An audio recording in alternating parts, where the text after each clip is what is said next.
Muito boa tarde a todos. Vamos dar início à segunda sessão do nosso ciclo de 2018 do Seminário de História Religiosa, este ano dedicado às questões do património, como já tínhamos visto na divulgação e na primeira sessão, Património e Religião, Diálogos em Permanência. A sessão de hoje é dedicada ao tema entre ontem e hoje, valorização patrimonial do tecido litúrgico ou musical português, séculos XVI, XVII, por isso o património que hoje nos dedicaremos será o património musical. Para tratar desse assunto connosco temos o professor Paulo Estudante. Passo a apresentar muito brevemente a partir da resenha biográfica que está na folha. É professor auxiliar de Estudos Musicais da Universidade de Coimbra, é diretor do primeiro ciclo de curso de Estudos Artísticos, é membro integrado do Centro de Estudos Clássicos e Humanísticos da Universidade de Coimbra, coordenando o grupo de investigação Pragmática da Arte. Com José Abreu criou e dirige o projeto Mundos e Fundos, Mundos Metodológico e Interpretativo dos Fundos Musicais. É igualmente membro do grupo de investigação internacional Lexique Musical de la Renaissance, sediado no Centre d'études supérieures de la Renaissance, em Tours, França. Os seus principais interesses de investigação atualmente têm-se concentrado em torno do estudo das fontes, em particular as pertencentes ao património musical português anterior ao século XIX, filologia do documento musical, contextualização social e cultural da prática musical europeia anterior ao século XIX e das práticas musicais, nomeadamente as instrumentais, no espaço litúrgico católico. Agradeço muito ter respondido positivamente ao nosso convite. Vamos certamente ser enriquecidos com a intervenção. Falaremos, creio que nos moldes habituais, com uma primeira parte expositiva e depois uma parte de diálogo com os presentes. Muito obrigado, boa tarde a todos. Boa tarde a todos. Desde já as minhas desculpas pelo atraso. Eu julgava que chegaria a horas, mas a ponta rápida decidiu diferente, portanto, desculpa. Eu não sabia bem, como o professor Luís Amaral teve a gentileza de me convidar e disse-me que seria um público heterogéneo e, portanto, eu senti-me à vontade, se calhar fiz as neiras, vamos ver mais à frente, tentar aqui um exercício um pouquinho diferente. A ideia era mostrar um pouco da música litúrgica, da música sacra, do património musical litúrgico que nós temos, e o exercício, diria que o exercício porventura mais ortodoxo seria ou escolher uma instituição ou duas e percorrer vida e obra, e nós costumamos muitas vezes dizer na história, vida e obra de vários personagens que estivessem ligados a essas instituições, ou então tentar uma monografia muito resumida de uma dessas instituições. Ora, eu cometi desde já o erro de tentar um exercício um pouquinho diferente, que era, através das fontes musicais, fazer uma súmula, seguramente simplista, mas que tentasse-nos mostrar o tipo de fontes musicais que nós temos para a música litúrgica e as várias questões a que elas nos levantam. E aquilo que nós vamos conseguindo responder e aquilo que ainda não conseguimos responder. Vamos tentando aproximar. E, portanto, quando temos umas fontes musicais de vários géneros, tentarei mostrar rapidamente, vamos nos preocupar imediatamente com o seu conteúdo musical, que tipo de música é que lá encontramos, se é música para 1, 2, 10, 20, 30, 40 vozes. 40 vozes existe para este período, infelizmente para Portugal ainda não encontramos, lá dirá. Estão anunciadas pelo menos 36 vozes em algumas crónicas, e tem Alcobaça, precisamente, e em que há uma história, reza a história, que não conseguiram conciliar as vozes todas e, portanto, a peça nunca foi executada. Ou porque não havia músicos, ou porque foi uma confusão, as crónicas variam. Mas 13, 14 vozes, isso vamos encontrar. E depois tentar perceber a função litúrgica da música que nos aparece nessa fonte, ou nessas fontes, tentar perceber a que é que ela se destinava. E afastar ou tentar atenuar muito aquela ideia que o século XIX nos deixou de uma música de inspiração que nasce porque hoje me apeteceu escrever um Requiem, nasce hoje que era bom, era mesmo um Magnificat e porventura nasce sobretudo por razões funcionais. Porque eu tenho que naquele domingo escrever música e preciso de a ter pronta.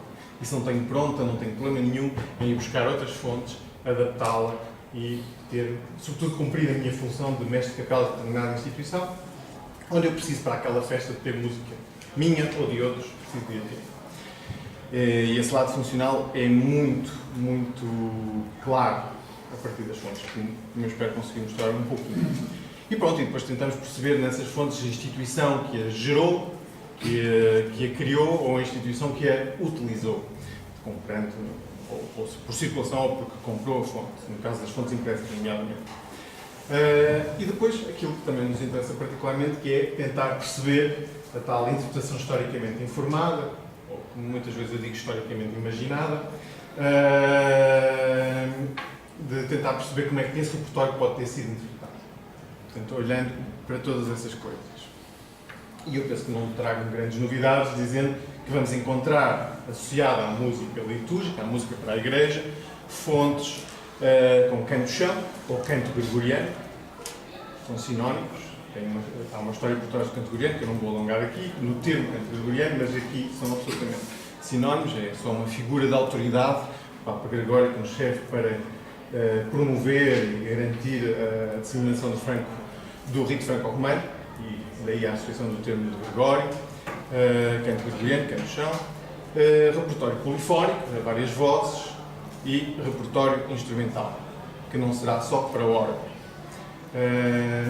Eu não sei qual é a política em geral, mas se houver alguma questão, ou se eu não for tiver sido claro, por favor, interrompam à vontade. E é muito interessante realmente nós percebermos como é que todas estas fontes e como é que estes géneros musicais são dependentes uns dos outros. A filiação mais frequente, mais tradicional, é que a minha polifonia seja construída sobre um canto-chão pré-existente. Se eu tenho uma pequena melodia associada a, por exemplo, um tom salmódico associado aos salmos, eu vou fazer uma polifonia sobre esse tom salmódico, sobre essa melodia pré-existente. Portanto, desde logo tem aí uma ligação. Ou então vou fazer uma peça instrumental que tem por base também essa melodia de canto-chão pré-existente. Portanto, isto estão logo, do ponto de vista composicional, estão interligadas. E do ponto de vista interpretativo também, porque estes géneros, porque estas práticas convivem. Não há aqui, muitas vezes há leituras um pouquinho darwinianas, evolucionistas, que nós evoluímos do canto-chão para a polifonia e, portanto, que deixamos o canto-chão, isso é uma coisa de antigamente, e o progresso levou-nos até à polifonia. É um discurso, estou a exagerar para fazer a caricatura, mas que é um discurso que realmente também convém dar umas nuances para afastá-lo, porque eles convivem, são géneros musicais que convivem uns com os outros. Nós acreditamos depois essa nuance darwiniana, evolucionista. As fontes, isso também é realmente importante, até porque se houver entre vós quem se entusiasma por estas coisas, as fontes mais numerosas, as fontes mais antigas que nós temos, e curiosamente as menos estudadas, porque são as mais exigentes, são as fontes de canto-chão. Os livros de canto-chão, ou os fragmentos, aqui quando recuamos do tempo, já não vamos falar tanto de livros, mas vamos falar de fragmentos, que em geral são capas de livros que andam por aí, e estão muitas por encontrar, todos os anos encontra-se alguma. As fontes de canto-chão são as menos estudadas. São mesmo dentro das próprias bibliotecas, dentro dos próprios arquivos. Eu entro dentro de um arquivo, vou encontrar livros de coro em canto-chão acumulados, por estudar, e que eu vagamente vou encontrar uma classificação em que alguém passou por lá e diz que são todos antifonários. Tudo antifonários. Porquê? Porque não é fácil. Não é fácil chegar lá, é muito exigente, sobretudo não vai muito tempo, e introduzir uma boa classificação de todo esse material. Trago só assim a título de curiosidade, que ninguém me peça para cantar o que está aqui. Como veem, há ali uma notação musical que ainda é uma notação musical que assenta muito na nossa capacidade de memória. Nós sabemos as melodias de cor, ninguém tinha gravado, ninguém tinha telemóveis, todos tinham uma excelente memória e, portanto, precisavam apenas de umas pinceladas, uns adjuvantes para saberem que, perante aquele texto, subia ou descia a melodia. E não precisavam do rigor que nós hoje temos, de altura de som ou de ritmo, de duração das notas. Portanto, há uma notação, a diastemática, num manuscrito, num fragmento que está no Arquivo da Universidade de Coimbra e que é do ano 1000, dizem eles. Eu confesso que este bocadinho aqui das duas fontes mais antigas não é a minha área e assento muito no trabalho, no excelente trabalho feito por Manuel Pedro Ferreira, um colega da Universidade Nova, e é E é a partir do trabalho dele que eu vou avançar rapidamente nestas próximas imagens. E, portanto, esta será uma fonte ainda do rito moçárabe, do rito hispano-visigótico, e muito provavelmente não terá sido de confecção portuguesa. Terá sido feita por e para a Catedral do Toledo. Mas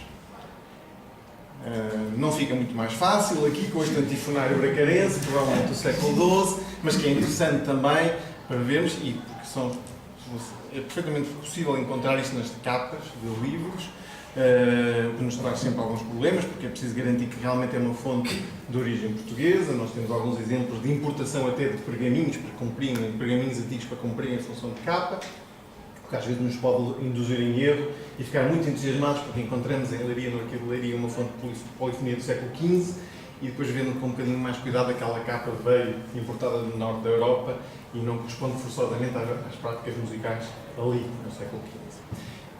Ou pelo menos não é um testemunho disso. É a mesma coisa aqui, um fragmento do antifonário de Viseu. Aqui já temos um pouco mais, já temos uma linha que nos dá o meio tom, que nos dá o mi-fá, já nos começa a dar-nos aqui alguma noção de altura. E eu vou avançar. E aqui temos um exemplo, peço desculpa, vê-se mal, mas só vocês consigam ver, aqui temos um exemplo que nem é muito frequente, que é a utilização do pentagrama com pontas secas. É uma pontas secas, não é tinta, que já nos começa a dar um bocadinho mais rigor. A nota já é um quadradinho pequenino, que entra entre os espaços e as linhas do pentagrama, já temos algum rigor de altura, da altura da nota. Ainda não temos o rigor que hoje praticamos para o ritmo, mas já nos estamos a aproximar, já vamos no século XIII. E claro, eu aqui dei um salto muito grande, fui para o início do século XVI, com uma fonte que ainda há pouco tempo trabalhei, a propósito de Alcobaça, de um livro, aqui não temos uma noção de escala, mas é um livrinho muito pequenino, A5, mais pequeno que A5, é um processionário, com as melodias de canto-chão, que acompanhariam uma procissão ao longo do ano litúrgico. Portanto, aqui temos o início das melodias para a procissão, se não me engano, na festa da Assunção da Virgem. E, portanto, há muitas tipologias de livros de canto-chão que nos acompanham em fragmentos dos séculos XI, XII, XIII, por aí adiante, depois vamos começar a encontrar de forma mais consistente livros repletos de canto-chão que necessitam muitíssimo de estudo, porque eles nos são fundamentais para nos dar, por exemplo, para percebermos melhor as melodias que poderão estar na base, algumas são desconhecidas, outras nem por isso, as melodias que estão na base da polifonia ou da música instrumental que vamos encontrar um pouquinho mais à frente. Quando nos concentramos na música polifónica, que é sempre este exercício historiográfico um bocadinho desfocado, e é importante dizer isso, eu trabalho sobre o repertório polifónico, mas é preciso ter consciência que o repertório polifónico, como já dizia, é a minoria, em termos de fontes. A maioria é o canto-chão, mas às vezes a historiografia concentra-se tanto na polifonia, e pode-se perceber porquê, que pode dar uma ideia deformada das proporções de fontes de polifonia e fontes de canto-chão. Mas quando olhamos para as fontes de música polifónica, vamos encontrar, eu não sei se estes termos são conhecidos ou não, eu vou avançando, livros de coro, livros de coro, livros de partes, partitura, tablatura. Eu vou exemplificar e até eventualmente vamos ouvir um pouquinho de que tipo de fontes é que estamos a falar. O livro de coro é aquela que provavelmente vos será mais familiar, nem que seja de algum imaginário, de um livro de grandes dimensões, frequentemente um livro de grandes dimensões, que estaria numa estante à disposição para que os cantores pudessem, todos, a partir de um mesmo livro, cantar. Não tenho completa certeza que sempre assim fosse, penso que a memória joga sempre aqui um papel muito importante, mas, sendo assim ou não, são livros em geral de grandes dimensões e que dispõem, ao contrário daquilo que nós estamos habituados nas partituras atuais, em que as vozes estão umas sobre as outras, todas alinhadas, o que nos permite até ver, organizar as vozes e perceber quando é que uma começa, quando é que outra acaba. Aqui vamos ter as vozes todas separadas. Muito rapidamente, aqui temos um soprano, o cantus 1, aqui deste lado da folha temos o cantus 2, é uma peça a 6 vozes, altos 1, altos 2, tenor e baixo. Toda a gente conseguiu seguir? Sim. Pronto. Portanto, temos a disposição e é fundamental, isto funciona sempre em livro aberto. portanto eu preciso das duas páginas. Como frequentemente acontece, sobretudo no início, falta-nos numa primeira página, da primeira peça, muito frequentemente perdeu as vozes deste lado. Tipicamente o soprano e o tenor, quando são peças a 4 vozes, desaparecem. Certo? Não é uma peça que estranhamente vai ser só 2 vozes, não. É porque faltou aqui, desapareceu-nos aqui um fole, acontece muitas vezes. Portanto, temos aqui um formato de livro de coro impresso, de um compositor que talvez conheçam, Duarte Lobo, compositor que chegou a ser formado em Évora, aprendeu em Évora, foi mestre de capela no Hospital Todos os Santos e depois chegou a ser mestre de capela na sede de Lisboa. Um dos compositores mais destacados. Ele acabou por ser destacado não só no seu tempo, mas a seguir, porque ele conseguiu imprimir muita da sua música. Portanto, essa circulação de livros impressos acabou por lhe dar, fazer com que a historiografia lhe prestasse particular atenção. Além disso, a música dele é mesmo muito boa. Vamos ouvir um motete para ouvir as vozes do céu. Um motete realizado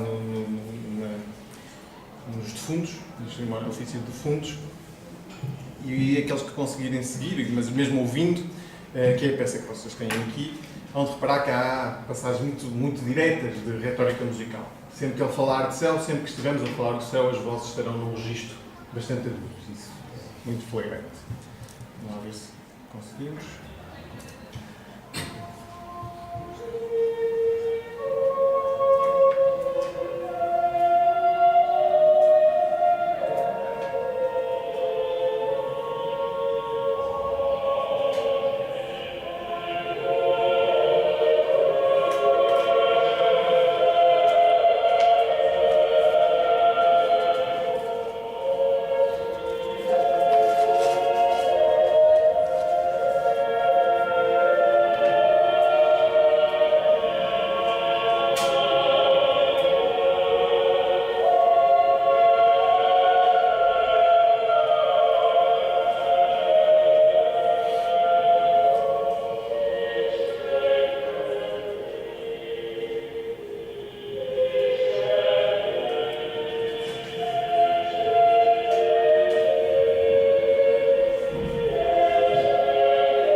Acho que é uma peça belíssima, muito pouco conhecida, um compositor mesmo, voltaremos a ele, Duarte Lobo, um compositor excepcional, que se calhar se estivesse num país que fizesse uma maior difusão, boa ou má, não interessa, já seria mais conhecido, porque ele é realmente muito bom, excepcional.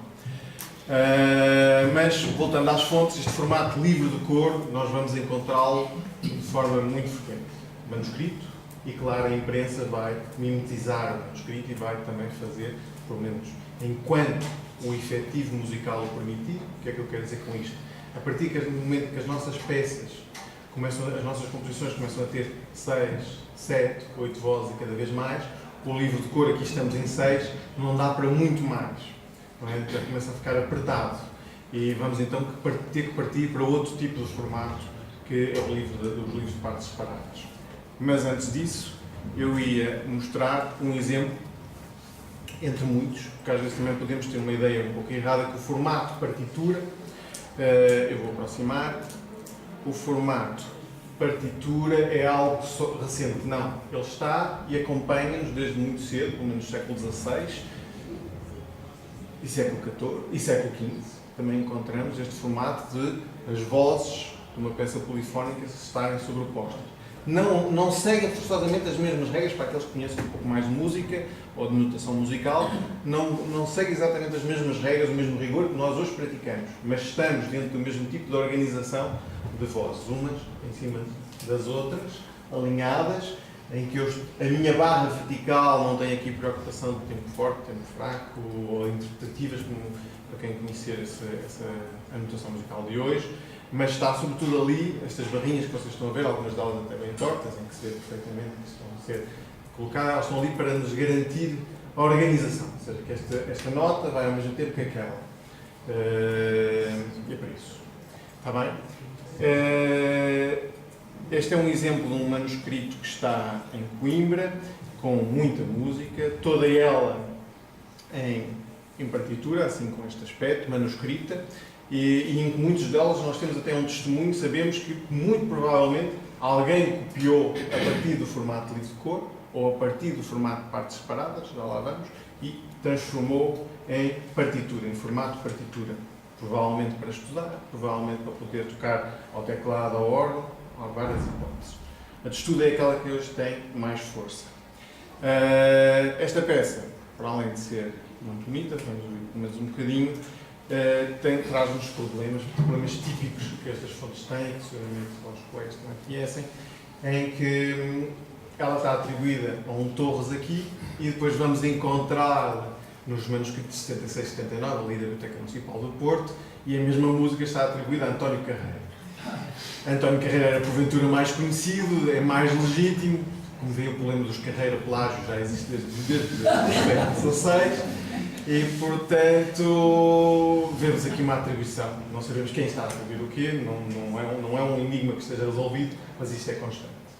Isso é frequente. Os compositores mais famosos na época rapidamente passam ao autor de determinada música e a história da música tem-se divertido a tirar peças a Josquin, a tirar peças a Haydn. Haydn tem perdido peças todos os anos, perde uma pecinha. Porque durante o seu... Tinha muitas também. Tinha muitas, é verdade. Porquê que tinha muitas? Porque se atribuía com alguma facilidade. E aqui não sei se é esse o fenómeno, o que é certo é que o copista de Coimbra, chama este Stabat Mater, diz que é de Torres, e o copista que fez o manuscrito que está no Porto, provavelmente ali Mosteiro do Borno, não é certo, atribuiu a António Carreira. António Carreira é um compositor, há vários António Carreira, mas também é século XVI, há vários Carreira, mas este António Carreira é o velho e provavelmente foi o mestre de capela na Capela Real, em Lisboa, em meados do século XVI. Vamos ouvir só um bocadinho do formato, uma obra que nos chegou em formato de partitura. Aqui estamos, se por acaso for António Carreira, poderia ser uma peça feita, um motete, um Stabat Mater, que depois até ao Concílio de Trento foi usado também sequência na missa, para a Capela Real, em Lisboa, em meados do século XVI, por exemplo.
Estava a tomata de Torres Carreira. Para já.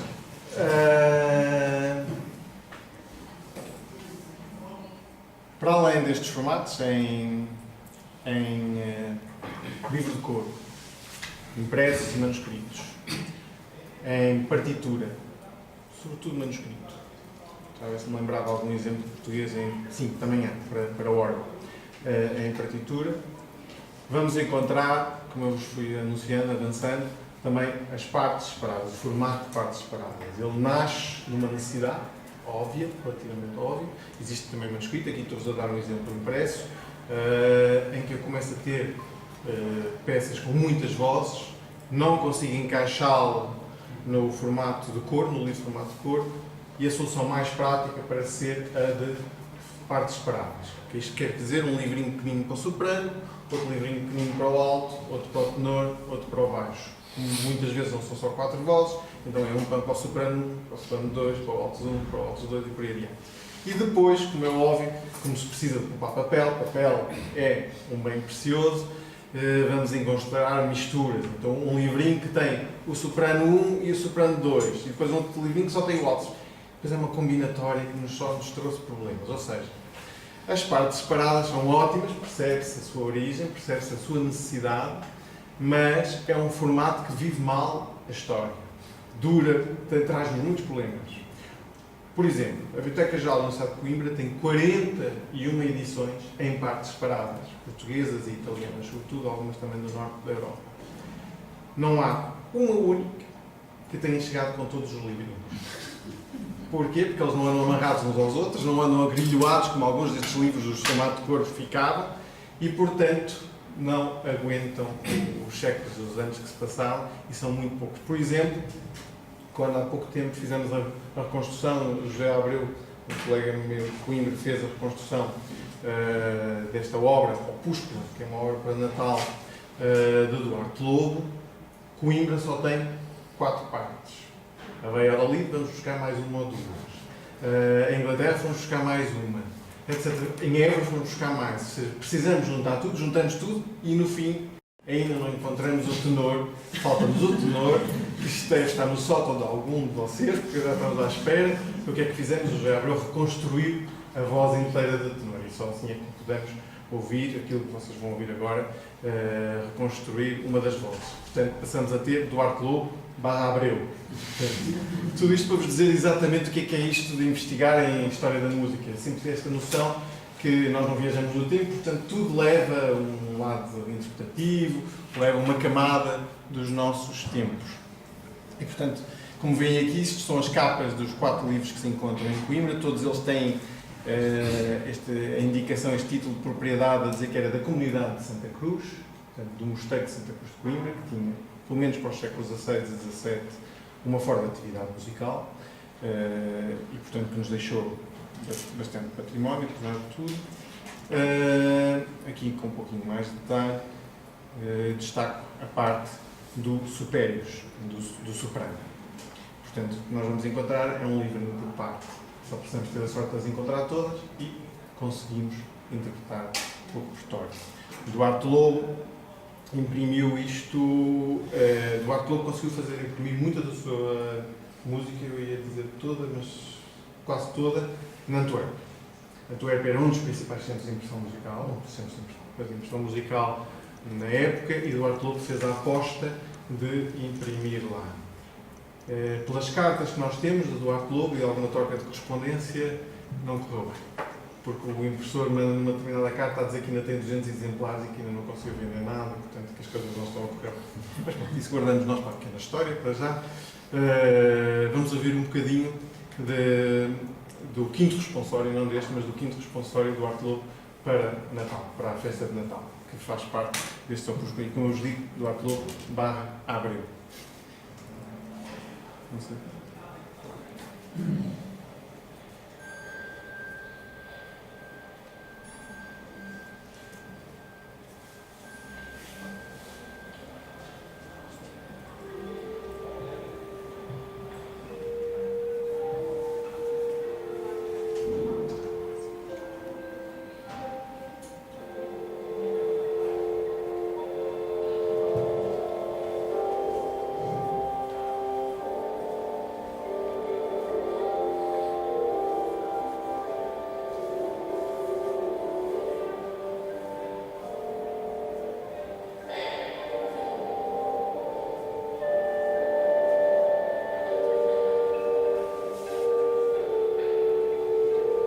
na escolha interpretativa, interpretamos o início todo do responsório ao órgão e depois repetimos. Isso é mais fácil.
Aqui temos já uma presença de instrumentos, que é sobretudo uma escolha interpretativa, não tem nada a ver com a época. Há bocado ouvimos uma peça também do Duarte Lobo, só com vozes.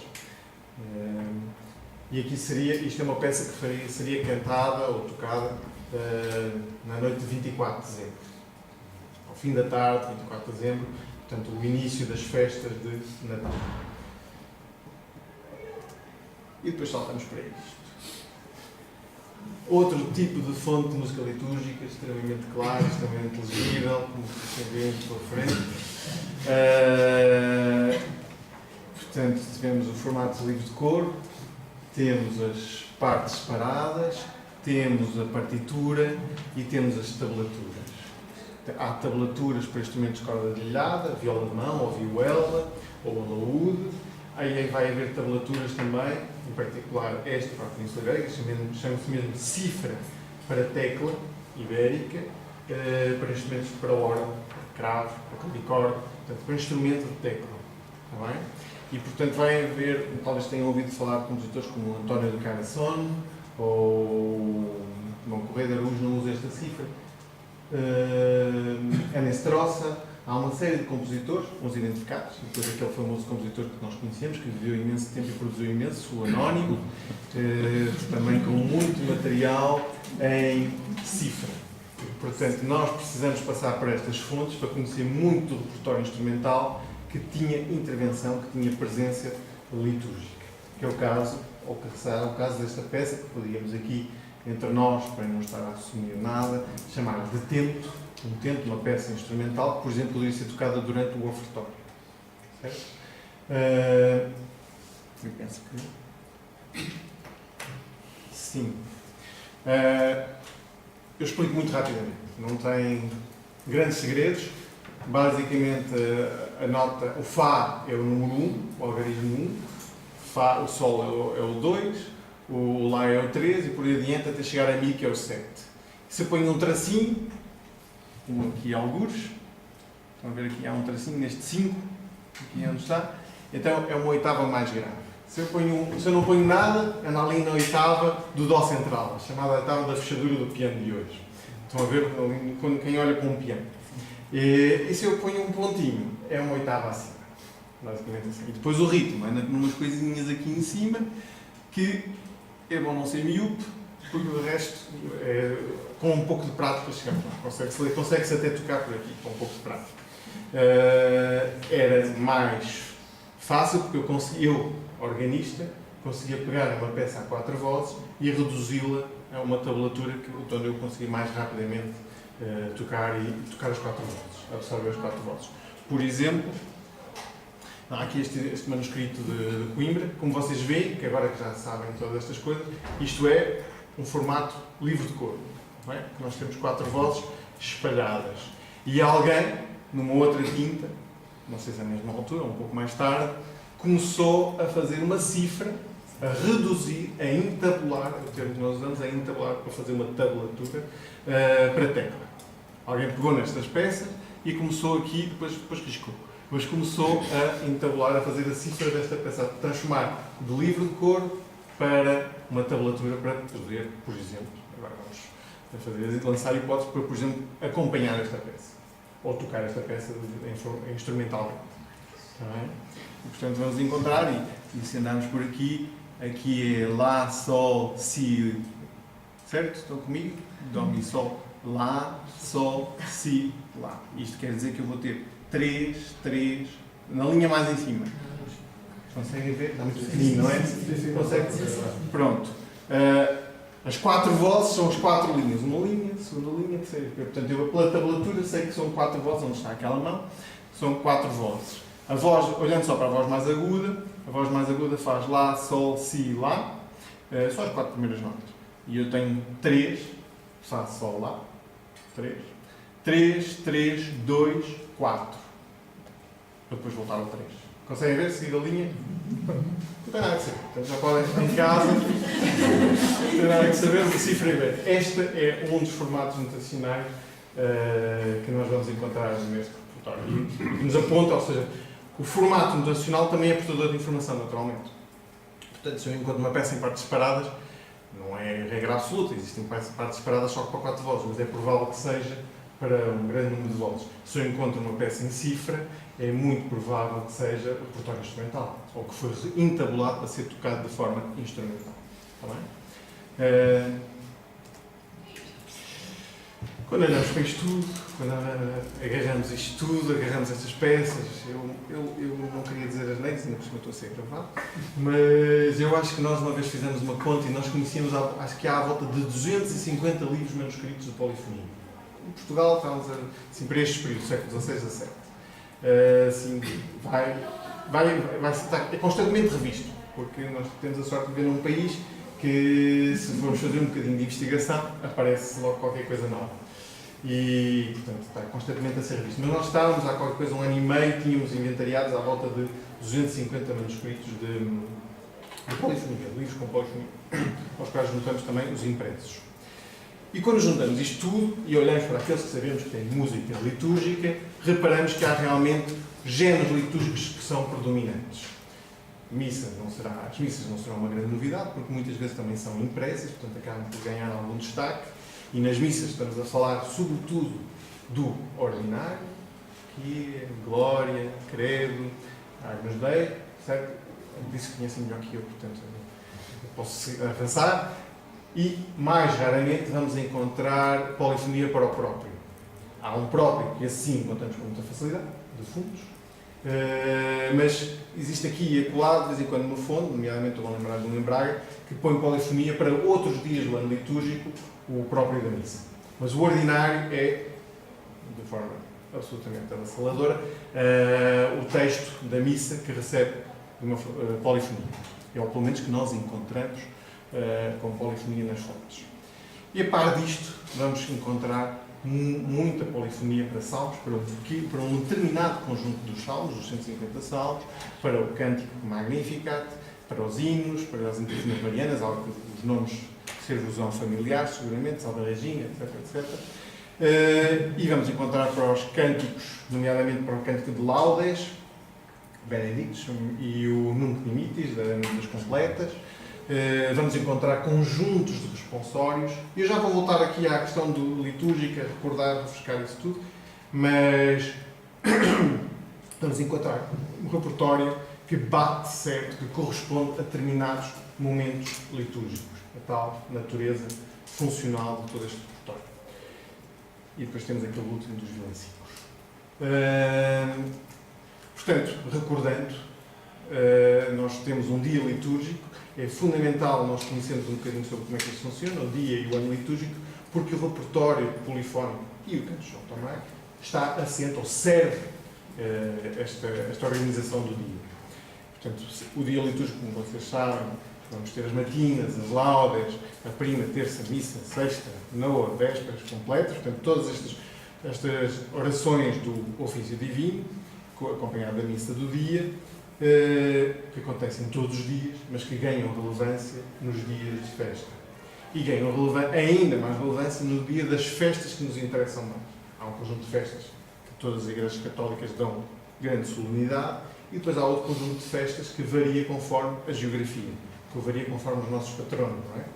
E, portanto, isso também é muito importante conhecermos um bocadinho isso, porque às vezes é a partir daí que nós conseguimos identificar uma determinada, ou a proveniência de uma determinada fonte polifónica. Se eu tenho uma fonte polifónica, um livro de música, que dá grande destaque, que me apresenta uma peça muito trabalhada e até muito bem apresentada para São Teotónio e para Santo Agostinho, eu provavelmente estou ali à volta dos cruzes, de Santa Cruz, no de Santa Cruz.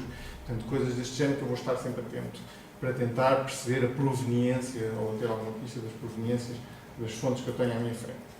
E claro, e depois o ano litúrgico, que vocês conhecem, que é sempre nos solstícios e nos equinócios, em que Natal, e este ano, como vocês sabem, a Páscoa é mentira, portanto, calha, penso que é o primeiro domingo, depois da primeira lua cheia, depois da nossa primavera, temos a nossa Páscoa, e partindo destas balizas, nós vamos preenchendo com o ciclo temporal e com o ciclo santoral, ao ponto que eu aqui não me cabia, mas se eu puser aqui as festas todas, isto fica extremamente denso.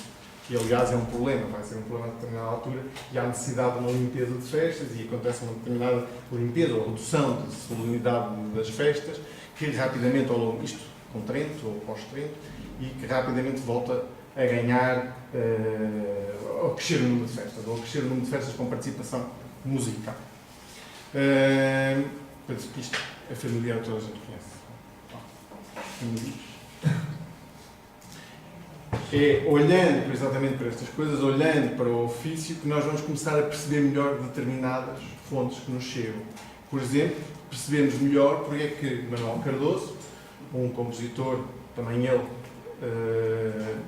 formado em Évora, e que depois vai trabalhar para o convento, vai para a Vila Viçosa, está próximo de Dom João II, futuro Dom João IV, e depois vai para o convento do Carmo em Lisboa. Alguém que tem a capacidade e o renome suficiente e o apoio para imprimir a sua música. Percebermos melhor, é preciso saber aquele contexto litúrgico para perceber melhor um livro como este, de Cânticos à Maria, Cantos Marianos. E neste livro, quando nós vemos este livro impresso em 1613, lá dentro, eu vou até acelerar um bocadinho para ver, peço desculpa, depois eu volto atrás, lá dentro, isto é o índice do livro, lá dentro só vamos encontrar Magnificat. 16, se não me engano, 16 Magnificat. Ora, das duas uma, ou ele tem uma fixação muito grande, quanto uma fixação mariana muito grande, e presumo que no capela vai cantar Magnificat uns atrás dos outros, ou então isto tem uma outra preocupação por trás. E realmente, quando nós olhamos com um pouquinho mais de cuidado, e com o contexto de tudo que agora falávamos, vemos que isto é um livro muito funcional, feito, impresso, para servir toda e qualquer capela musical das instituições religiosas da época. Porquê? Porque um dos momentos, quando nós olhamos para as fontes, como eu dizia atrás, nós encontramos sobretudo polifonia para salmos e Magnificat, para além das missas. Quer isto dizer, e olhando com um bocadinho mais cuidado para os salmos em questão, que encontramos sobretudo polifonia para as vésperas. Dentro do... Eu vou voltar atrás, desculpa, se calhar acelerei ali um bocadinho atrás.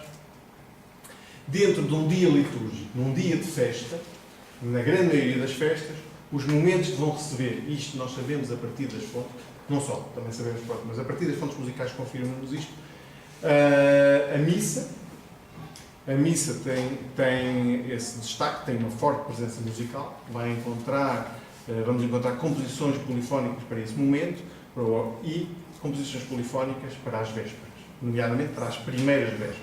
Portanto, as vésperas na véspera. Não é?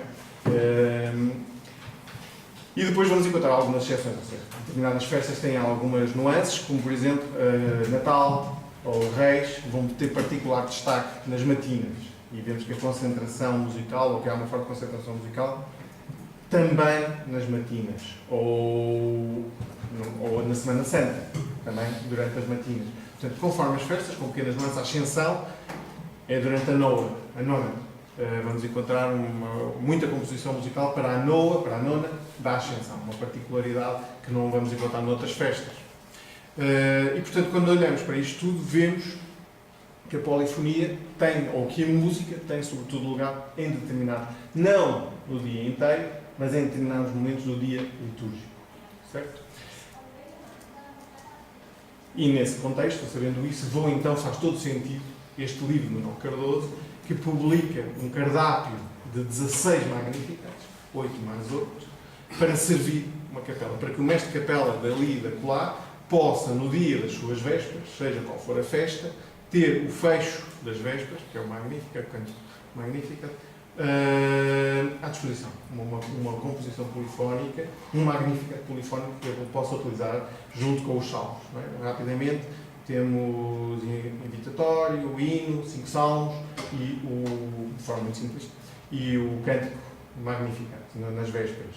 E, portanto, ele propõe um livro que as capelas vão comprar, que é um objetivo comercial, não há aqui nenhuma, não sejamos inocentes, ele está claramente a querer, aliás, a forma como isto funcionava, ele enviava os livros para as várias catedrais e dizia, fica à espera de vos parecer correto. Mas eu acho que havia ali, porque vai mais ou menos parar sempre aos mesmos valores. E há dívidas. Nós encontramos um compositor franco-flamengo que manda uma cartinha para o Bispo da Guarda a dizer que ainda não lhe pagou. Tem sempre coisinhas de vez em quando. Mas, portanto, ele quer que este livro tenha sucesso, que este livro seja reconhecido, e nós avaliamos esse sucesso através da sua funcionalidade. Portanto, ele propõe um conjunto de 16 Magnificats, precisamente para servir as várias vésperas festivas ao longo do ano litúrgico. E porquê 16? Porque são 2 vezes 8. Ele vai seguir os 8 tons. Vocês devem ter ouvido falar, 8 tons, 8 modos, 8 tons. Os salmos, eu vou tentar ser rápido, os salmos, da tradição hebraica, são assentes numa cantilena, numa fórmula que nós chamamos de tom salmónico, que se perpetuou.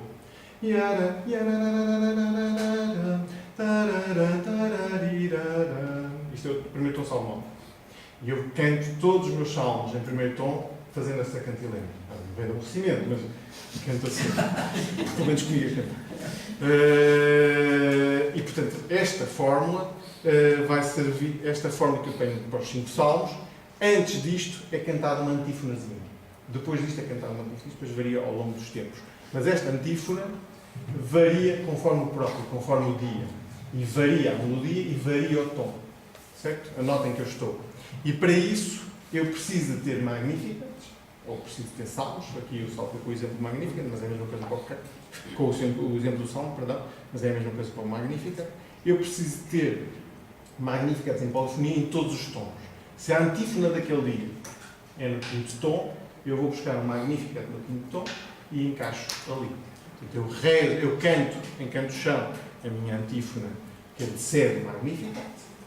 Naquele dia, calha no 5º tom, e eu vou a este livrinho de Manuel Cardoso, e há vários autores, vários compositores da época que publicaram livros destes, semelhantes, livros só com Magnificat.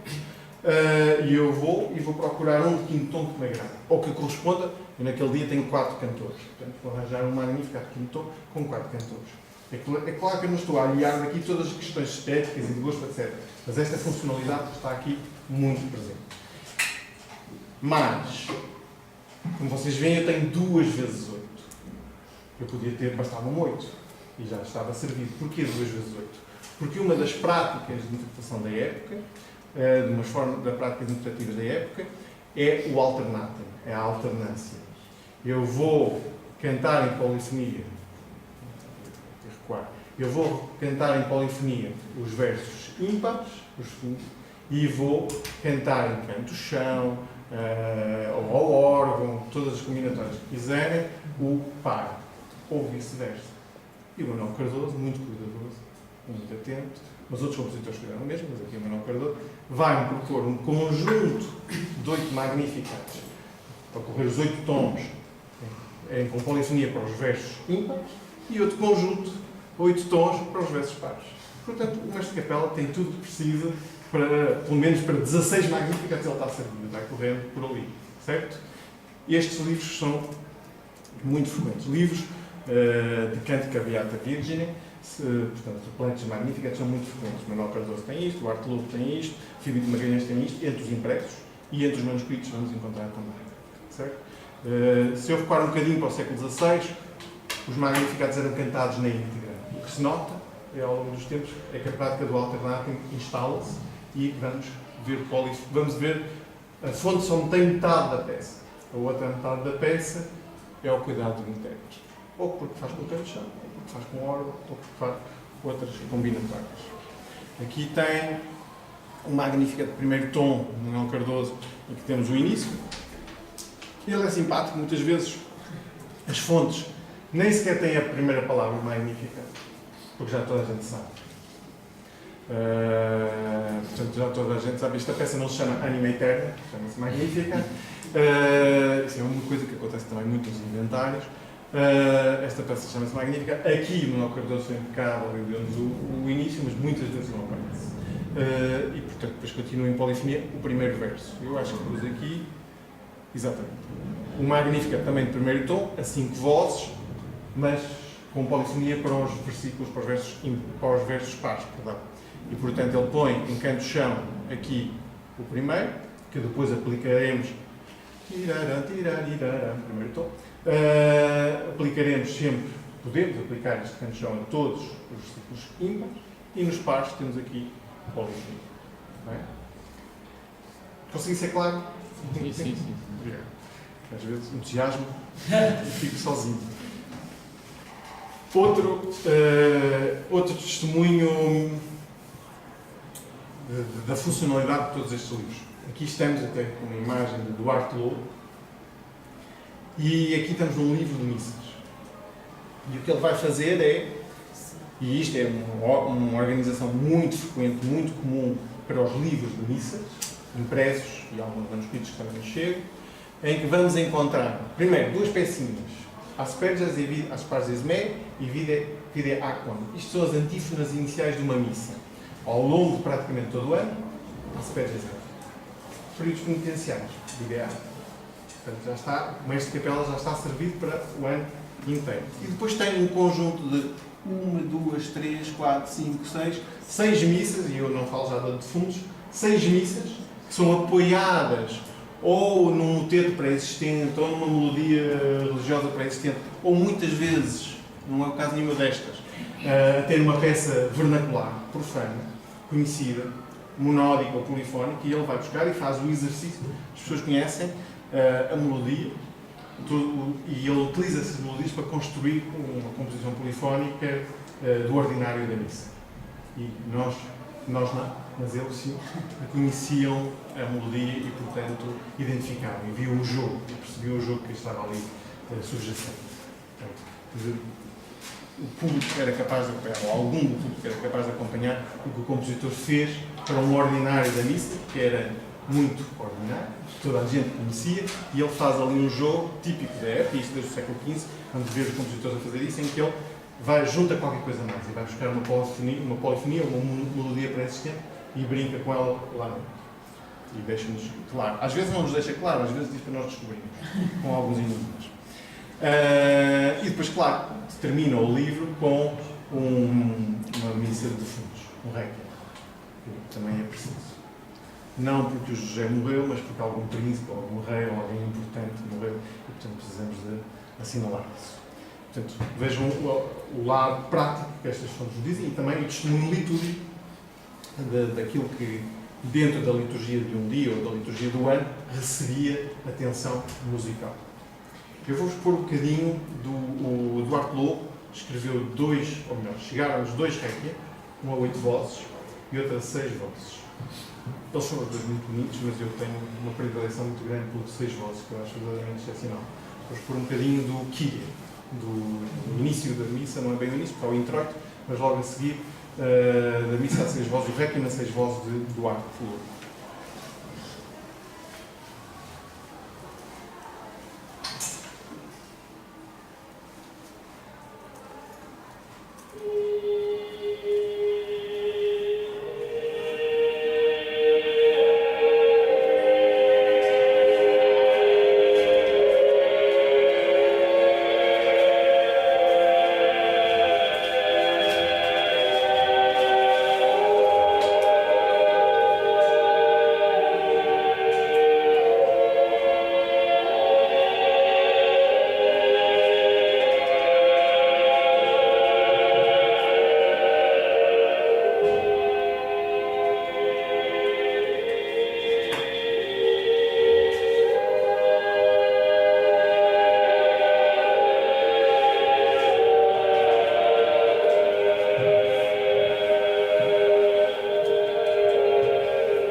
Para ganhar aqui um bocadinho de tempo. Eu já vi que já estou a entrar dentro do período de discussão. Se me derem mais 10 minutos, eu vou tentar fechar aqui isto. Eu nem vou entrar no detalhe, mas aqui tem só eu. Aqui vemos com um bocadinho mais perto. Um exemplo de um livro célebre, um best-seller da época. Como é que eu sei que é um best-seller da época? Porque vamos encontrá-lo em muitos arquivos de várias igrejas ibéricas. Hoje é um compositor relativamente desconhecido, Juan Navarro, mas vemos que este seu livro, ainda por cima póstumo, ele morre em 580, este livro é publicado em 590, tem uma recepção muito grande por parte dos capelas. Porquê? Ou pelo menos é a minha proposta de explicação, é porque ele tem música, polifonia para os salmos, para vários salmos, os principais salmos, ou melhor, os salmos das principais vésperas ao longo do ano, das vésperas mais solenes ao longo do ano, os hinos das várias festas ao longo do ano, ou das principais, e Magnificat, um pequeno conjunto de Magnificat, à luz da mesma raciocínio que há bocado falava, e ainda temos aqui as 4 antífonas marianas que são cantadas ao longo do ano, dividindo o ano litúrgico em 4 partes. Há uma antífona que é cantada sempre no fim das completas, todos os dias, rezada, cantada conforme a solenidade. Mas, portanto, este livro, nós vemos num compositor, quando começamos a ver que este livro aparecia recorrentemente nos vários arquivos, um compositor que aqui, ou pelo menos na história da música, mas era relativamente desconhecido, fez-nos pensar porque é que este livro estava aqui sempre. Provavelmente a razão será esta, porque é um livro muito prático, muito direto, que deixa logo uma capela meia servida, portanto, com muito repertório disponível.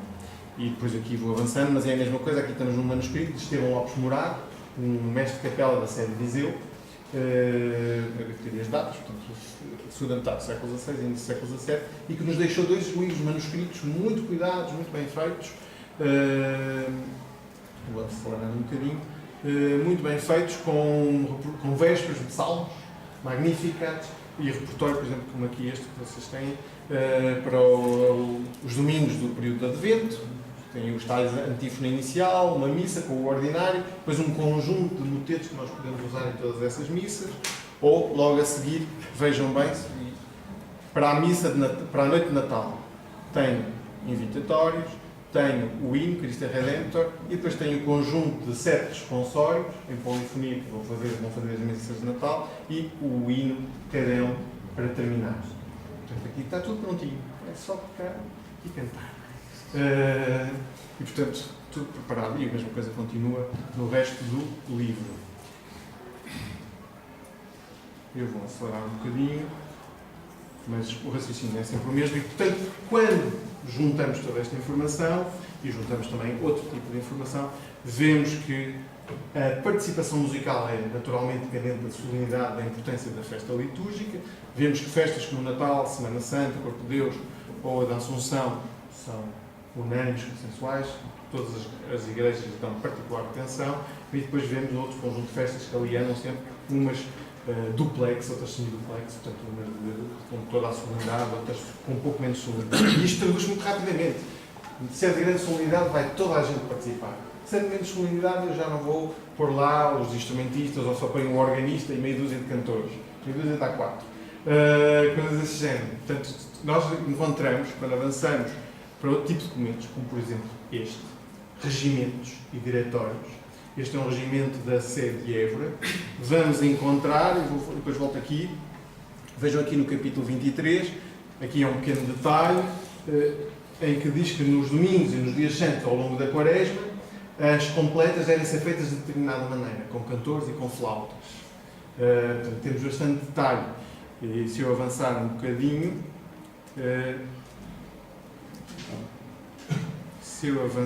bocadinho, acho que era aqui, exatamente. Eu aqui tenho 3 regimentos espanhóis, que para já são muito mais detalhados que os nossos, porque eu continuo sempre à espera de descobrir um regimento nosso que seja muito detalhado. Estes regimentos espanhóis que estão aqui, vejam bem o tipo de detalhe, ele diz mesmo, para as vésperas, acho que isto é para vésperas, exatamente. Os instrumentistas devem tocar um moteto antes do início, depois devem tocar o primeiro e o último verso do hino, depois devem tocar nos 5 salmos, devem fazer alternatem com os cantores e com o órgão. Temos aqui bastante detalhe. Quando eu vou ver o regimento para a Sé de Évora, que aqui na bocado estavam ali, vejam cá em baixo que ele diz-me que para as completas, os domingos e festas que ocorram durante a quaresma, eu devo ter o primeiro verso, já não sei se é o primeiro verso dos salmos, deve ser em canção e pelo coro, o segundo verso dos cantores e flautas, etc, etc. Consegue ser bastante prescritivo. E vem confirmar esta ideia importante, que também convém que nós comecemos a fixá-la um pouco. Há uma ideia oitocentista que os instrumentos são os instrumentos do diabo, com exceção do órgão, que não devem estar presentes na igreja, e eu sempre posso recordando sobre isso, porque realmente é verdade, e até se nota do ponto de vista interpretativo, e depois 2 peças que eu pus aqui vieram à capela. E não há nada absolutamente errado, bem pelo contrário, é uma forma, e encontramos testemunhos disso, uma forma de interpretação da época. Mas ao lado dessa vamos encontrar, sobretudo na Península Ibérica, que rapidamente vai assalariar, quer isto dizer, vai fixar os seus instrumentistas, os seus charamelas, estes instrumentos, que eu tenho por aqui, instrumentos como estes, hoje nos são um pouquinho afastados, charamelas, baixão é como um antecessor do fagote, charamela, que não está aqui nenhum clarinetista que me ouça, é um antecessor do clarinete, sacabucha e cornetas. Estes instrumentos eram os instrumentos de sopro que foram assalariados e fixados nas principais catedrais ibéricas, com fortes disputas até pelos melhores instrumentistas entre elas, nomeadamente entre Toledo e Sevilha. Há fortes disputas pelos melhores instrumentistas. Este instrumento aqui, a corneta, vai ser muito procurado, uma espécie da diva de época, que vai ser muito procurado ali entre os séculos XVI e séculos XVII. Os melhores intérpretes vão ser muito procurados. E, portanto, nós temos um serviço musical nas principais igrejas, aqui está uma catedral, mas o Mosteiro de Santa Cruz de Coimbra, as igrejas com capacidade financeira para isso, vão ter um serviço musical que é constituído pelo coro, que se faz no chão, os seus religiosos, os conos, mais frequentemente os bacharéis, porque os cómicos mandavam os bacharéis cantar. São muito, também é muito conhecido. O canto-chão, um organista ou organistas, um mestre de capela e uma capela que tratava da parte polifónica, cantores para fazer a parte polifónica, e um conjunto de instrumentistas que participavam, ou porque dobravam as vozes, ou porque substituíam as vozes, ou porque tocavam peças exclusivamente instrumentais. Tudo era possível. À medida que vamos avançando no tempo, vamos vendo que todas as combinatórias são possíveis. E vemos em atas capitulares, o tenor está doente, põe-se uma charamela. No sentido prático, que nós hoje também temos e que eles também tinham naturalmente. Portanto, muitas vezes eu faço a comparação, porque isto muda um bocadinho a nossa concepção. Eu tinha aqui todas as... Vejam bem, eu tinha pensado para 3 horas. As contas, só para vos dar um exemplo, isto são as contas da sede de Évora em 1563. Um exemplo, um momento na história. Para na história eu vou ver as contas e depois de me divertir a ler esta caligrafia toda, passo por aqui, passo por aqui, vejo o Heitor Lobo, um orguineiro, construtor do Porto, que também ia a Évora tratar dos instrumentos, e quando faço a súmula tenho um conjunto de cantores, um conjunto de charamelas aqui no sinónimo, enquanto sinónimo de instrumentistas, e um organista ao serviço da sede, a sede de Évora, em 1563. E este exercício nós podemos repetir, desde que tenhamos documentos para isso. Tem que diminuir o orçamento. O orçamento da Diocese de Évora, Lisboa, era enorme. Aqui em Porto era muito mais pequeno, muito mais económico. Sim, já não vamos falar sobre isso porque já temos gente que já foi a grandiosidade que... O financiamento disto tudo vai variar conforme as capacidades. E Évora é, de longe, para este período, a catedral que lhe pode fazer. Mas isto não quer dizer que Coimbra ou Braga não tenham os seus instrumentos. Isso não os têm fixado. Braga, por exemplo, fala à custa do arcebispo. Quem paga é o arcebispo. Évora, quem paga é toda a fábrica. Isso vê-se com muita facilidade. Aqui é pagar para as charamelas e as trompetas. Sim. O que isto muda, pelo menos para aquelas pessoas que tenham uma ideia um bocadinho mais, como eu tive durante muito tempo, ou seja, em que nós víamos toda a polifonia dos séculos XVI e XVII como sempre sendo a capela, sobretudo do século XVI e do XV, muda um bocadinho o nosso imaginário. E eu faço sempre este paralelo com a Catedral de Pedra Nua, não é? A Catedral de Pedra Nua, que nós conhecemos e que a ideia nos é muito difundida, e espero não ofender ninguém, como aqui está, nós vamos sabendo que muito destas igrejas, e conheço sobretudo os casos portugueses, conheço até pagamentos para pintar os apóstolos na entrada, na porta de entrada da sede de Évora. Quando nós fazemos o exercício de reconstrução da mesma igreja, muda dramaticamente. Porventura há aqui um exagero, não sei. O que me interessa a mim é passar esta ideia de mudar ou de agitar o nosso imaginário também com a participação de instrumentos em todo este repertório. Que não é, mais uma vez, não quer dizer que a capela não fosse uma prática. Era também uma prática. Tudo andava à parte. Tal como o canto-chão. Tal como o pós-bonito, tudo andava a par. Paro por aqui ou vou ao vilancico? Vou ao vilancico. Dão-me 5 minutos para o vilancico, porque é algo importante. Dentro deste todo este cenário, que vos é, apesar de tudo, familiar, em latim, de todo este repertório que acompanha o ano litúrgico, em latim, e que só alguns sabem, só alguns conseguem perceber na época, nós assistimos à presença crescente, lenta, pelo menos a partir das fontes parece-nos lenta, mas que é crescente, de repertório vernacular na liturgia. E não tenho grandes problemas em dizê-lo, pelo menos para o fim do século XVI e para todo o século XVII, repertório litúrgico vernacular. Ou seja, que é composto expressamente para fazer parte da liturgia. Os vilancicos, que também conheceram exemplos e momentos noutros países, mas, tanto quando nós sabemos, Portugal e Espanha perpetuaram isso por mais tempo, pelo menos dos séculos XVI, XVII, até Dom João V proibido. Portanto, acompanhamos muito tempo. E está, sobretudo, presente, ou vai estar presente, os vilancicos estão presentes na missa, há um exemplo ou outro, sobretudo no ofertório, mas os vilancicos vão estar, sobretudo, presentes nas matinas, daquelas festas que eu estava ali a enunciar. Destaca-se, destacadíssima, a festa de Natal, mas também Reis, Corpo de Deus, Ascensão e algumas outras, em que as matinas dessas festas, a par da lição, façamos aqui um pequeno exercício só de reconstrução.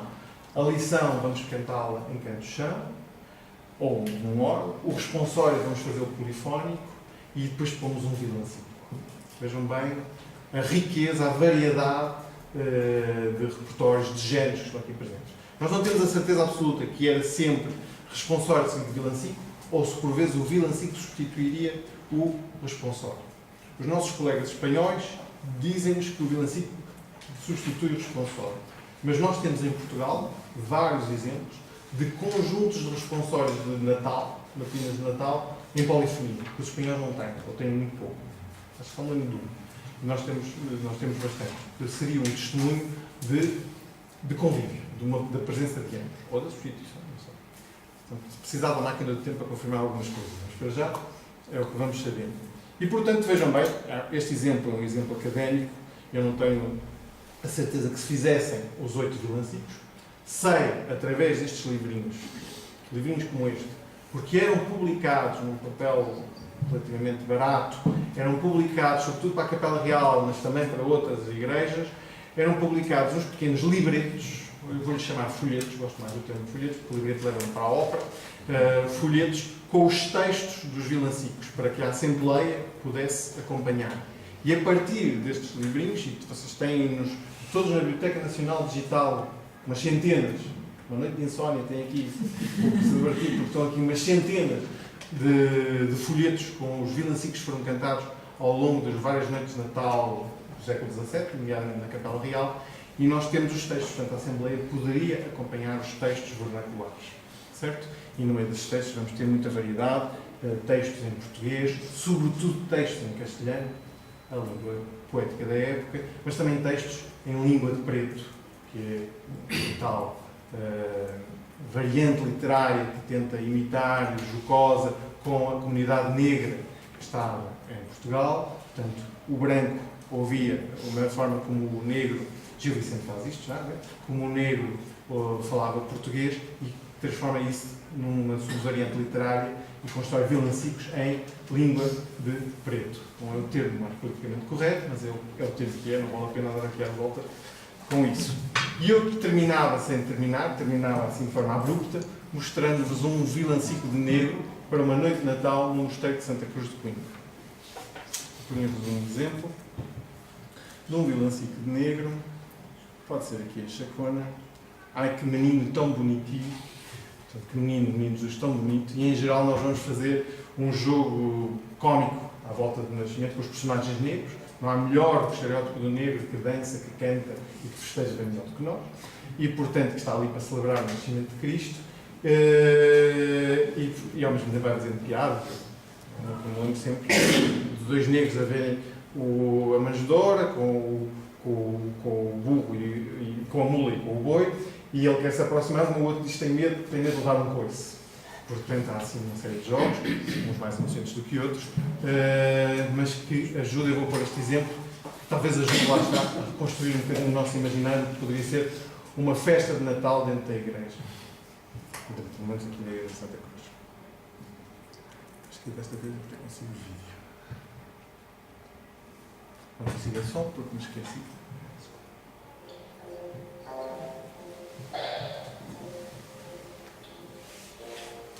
A dança que estão aqui a ver é experimentalista. Nós temos só alguns testemunhos. Ainda não podemos ser muito perguntados quanto a isso.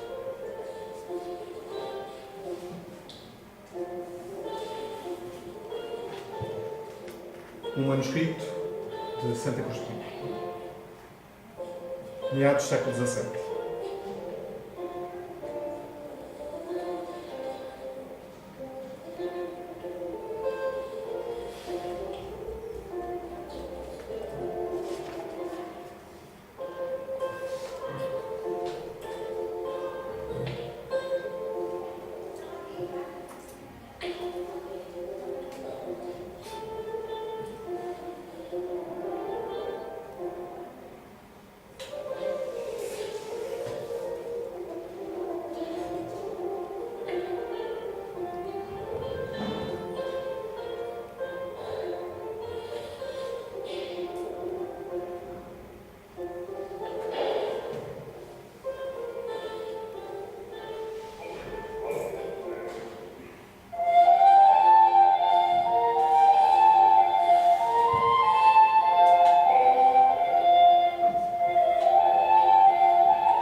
nós encontramos nestes textos sem que saibamos bem o que é que quer dizer.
Dança não presta muita atenção, porque nós próprios ainda temos algumas dificuldades em aceitar. Temos alguns testemunhos de danças, por exemplo, de moços de cor na Catedral de Sevilha, mas ainda não é isto. Mas a música, essa sim é mais fiel, encontramos no manuscrito, e ainda assim abre-nos muito do que nós habitualmente poderíamos associar a uma festa de Natal numa igreja de meados do século XVII. Assim, estou à vossa disposição para o que possa esclarecer. Obrigado pela vossa paciência.